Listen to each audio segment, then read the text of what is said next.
नमस्कार। न्यूज़ डंका के बात पते की में आपका स्वागत है। आज सर्वोच्च न्यायालय में देश को शर्मसार करने वाली घटना हुई। दादाजी की उम्र के 71 वर्षीय वकील राकेश किशोर ने मुख्य न्यायाधीश भूषण रामकृष्ण गवई को जूता मारने की कोशिश की।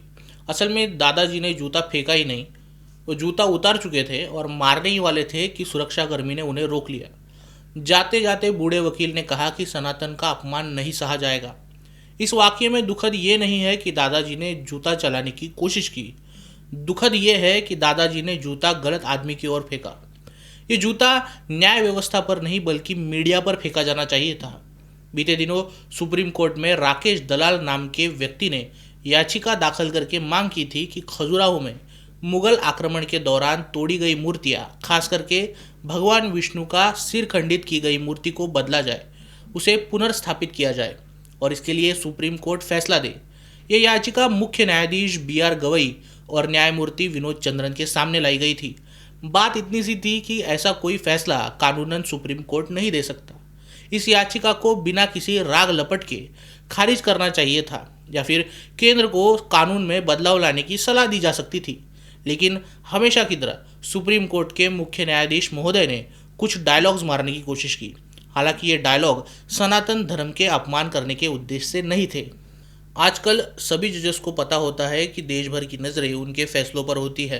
वो जो कुछ भी कहते हैं देश भर में सुना जाता है, तो वो कुछ बातों से सुर्खियां बटोरने की कोशिश करते रहते हैं। यहाँ भी कुछ ऐसा ही हुआ।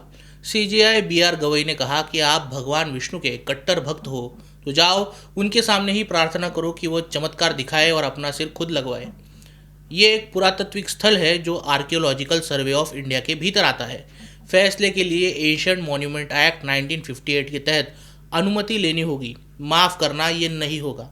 अर्थात सीजेआई गवई कहना चाहते थे कि आप भगवान विष्णु से ही कोई चमत्कार करके दिखाओ जिससे वो पुरातत्वीय यानी एशियन मॉन्यूमेंट एक्ट को कुछ बदला जा सके। चीफ जस्टिस के इस बयान का उद्देश्य कहीं भी सनातन हिंदू धर्म के अनुयायियों को शर्मिंदा करना या फिर भगवान का अपमान करना नहीं था, बल्कि वो ये कहना चाहते थे कि एशियन मॉन्यूमेंट एक्ट 1958 भारत में टूटकर बिखरते मंदिर और मूर्तियों के पुनर्स्थापना जीर्णोद्धार के बीच का रोड़ा है। इसे कांग्रेस की सरकार ने हिंदुओं के मंदिरों के जीर्णोद्धार को रोकने के लिए, मुगलों की कब्रों को संजोए रखने के लिए, सुरक्षा देने के लिए बनाया था और इसी एशियन मॉन्यूमेंट एक्ट के चलते भारत में प्राचीन हिंदू मंदिरों और मूर्तियों को क्षति पहुंचाई गई, जैसा कि कांग्रेस चाहती थी। मुख्य न्यायाधीश के बयान के तुरंत बाद मीडिया और सोशल मीडिया पर इस बयान को कुछ ऐसे दिखाया गया कि मुख्य न्यायाधीश ने सनातन धर्म और विष्णु भगवान का अपमान किया।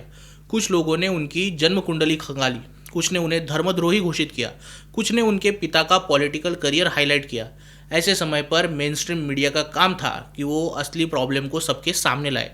ये मीडिया का काम था कि वो कांग्रेस के बनाए एंशिएंट मॉन्यूमेंट एक्ट को देश के सामने लाते और इस एक्ट से सनातन देवताओं के मंदिरों को होने वाली क्षति को उजागर करते, खुलासा करते। लेकिन मीडिया इसी में लगा रहा कि सीजेआई गवई ने हिंदू धर्म का अपमान किया।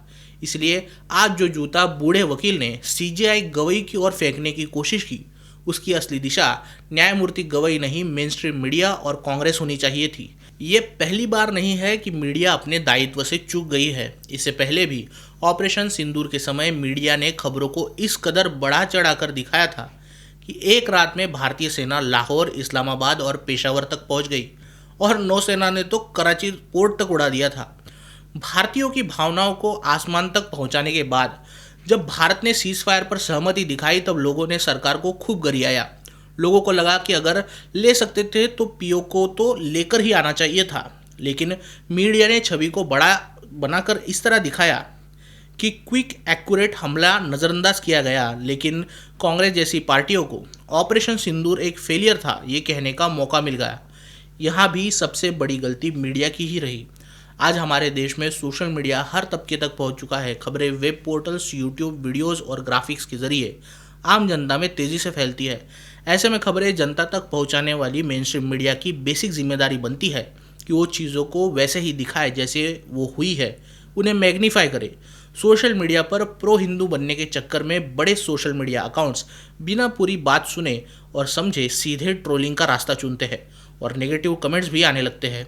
खबरों को एक विशेष परिप्रेक्ष्य से देखने के चक्कर में मीडिया खबरों को लगभग ट्विस्ट कर देता है और नतीजा सबके सामने है। भारत का सर्वोच्च न्यायालय और मुख्य न्यायाधीश दोनों की सुरक्षा भारत के सुरक्षित लोकतंत्र का प्रतीक है। यह सच्चाई है कि कुछ प्रिविलेज्ड वकीलों और कॉलेजियम के कारण न्यायालयों से हिंदू हित के निर्णय नहीं आते, हिंदू हित टाल दिए जाते हैं।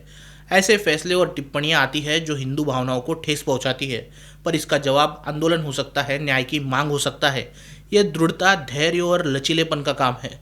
हम सनातन की रक्षा के लिए एक तरफ नेपाल, बांग्लादेश और श्रीलंका जैसी परिस्थिति का विरोध करें और दूसरी तरफ सर्वोच्च न्यायालय पर हमले का समर्थन करें, ये विरोधाभास होगा, ये हिपोक्रेसी होगी। वही सर्वोच्च न्यायालय इस बात को जितनी जल्दी समझ सके कि भारत के लोग पेंडिंग फैसले, न्याय के नाम पर हिंदू हित का विरोध, आकुत भ्रष्टाचार से परेशान है। विदेशी शक्तियां भारत के लोकतंत्र, आर्थिक, भौगोलिक सभी मोर्चों पर लगातार हमले कर रही है। ऐसे में खबरों को बिना समझे, उन्हें बिना वेरीफाई किए फैसले लेना देश को खतरे में डालने के समान है। खैर, आपको क्या लगता है वीडियो के कमेंट सेक्शन में ज़रूर कहिए। वीडियो अच्छी लगी हो तो इसे लाइक कीजिए और न्यूज़ लंका हिंदी को सब्सक्राइब कीजिए। मिलते हैं अगले वीडियो में किसी नए मुद्दे के साथ। तब तक नमस्कार।